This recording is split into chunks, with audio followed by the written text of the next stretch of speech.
morning everybody. Today I'll explain you how to take a sit-up test.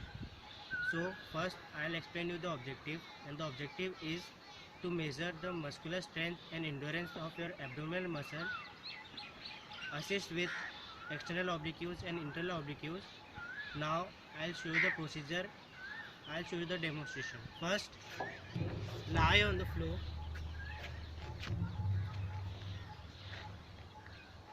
Lie on the floor straight and make at least 5-inch distance between your hip and your ankle joint, and hold your hand beside your neck. And now first repetition in a correct posture I'll show you. Slowly come up, slowly go down, slowly come up, slowly go down. So the correct posture of this sit-up while your chin touch to the knee, this will count for your one sit-up, one repetition of this sit-up test. And now I'll explain you what should you have to avoid the mistakes. We should have to avoid the mistakes. I'll show you the first mistake is,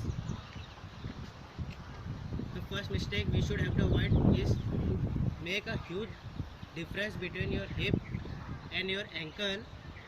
So now I'll explain, and now I'll demo the exercise. Okay,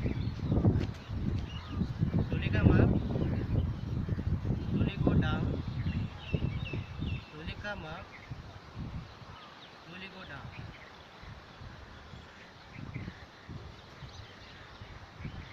Now I'll explain you the second mistake we should have to avoid is, do not hold your hand behind the neck. It will injure your neck, and while you coming up, do not jerk your neck or your upper body. It will harm. Now I'll show you. One, slowly go down, slowly come up, slowly go down. Now you can see this boy. He is holding his hand behind the neck, and while he coming up for this first repetition, his neck is automatically bent. His neck is automatically bending like this. This is the wrong posture, and this is not count for the one sit-up. Now I'll show you the third mistake.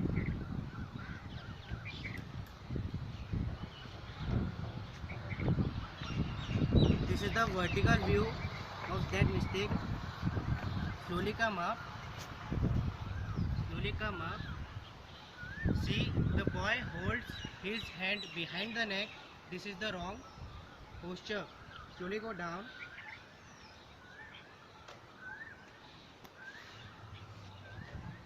Now I'll show you the third mistake of sit-ups. Do not make a huge difference and distance between your knees while performing the sit-up test. It is also not count for the one sit-up. So, one, slowly go down, slowly come up, slowly go down.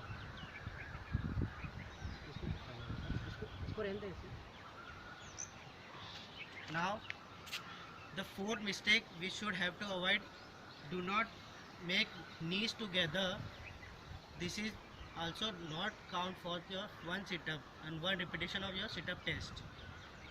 This is the wrong posture of this sit-up. So I'll show you the demo. Slowly come up, slowly go down.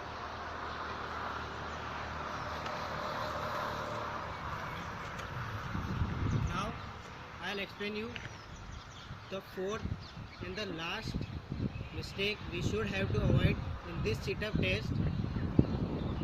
Let's start. Slowly come up, slowly go down, slowly come up, slowly go down. While you have seen in this exercise, the boy is coming up, and while he is going down, he is going half his part. It do not touch the floor properly. So it is also not count for your one sit-up and repetition.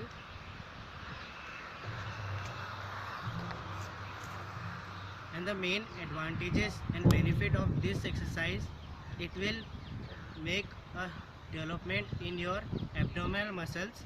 It will develop the muscular strength and endurance of your abdominal muscles.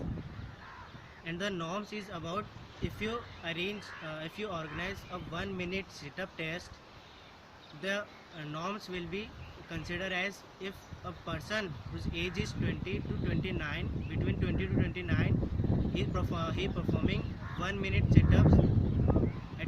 He performed 50 to 55 sit-ups in 1 minute. It will provide an excellent norm.